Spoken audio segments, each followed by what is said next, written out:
दिवस 12 जून आज फार्मास्युटिकल कंपन्यांची छान रॅली होती. सन फार्मा 1740 पासून अगदी डॉक्टर रेड्डी 7000चा कॉल घेतला होता. अपोलो हॉस्पिटलचा छान प्रॉफिट झाला. यांच्या बरोबरच ना आम्ही बजाज फिन्सर्वचा 2040चा कॉल घेतला होता सकाळी 10:03 10:04 ऍक्च्युली आम्ही लाईव्ह मध्येच डिस्कस करत होतो.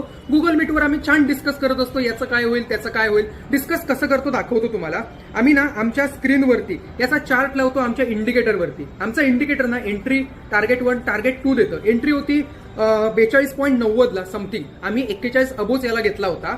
41 अबो अशी कोणाची एंट्री आयडियालिस्टिक बसतच नाही. 42 43 ला जरी तुमची एंट्री बसली असती ना तरी हा 43 पासून पुढे 44 ह्याची 46.55 टार्गेट 2 होता. त्याला तो गेला अगदी हा टार्गेट 2 50 पर्यंत गेला. 41 ते 50 याच्यातले कुठले पण 5 पॉईंट काढले असते तुमचं डन फॉर द डे 5-10 मिनिटात झालं असतं. असं करायचं असतं ट्रेडिंग आणि असं असतं अनालिसिस.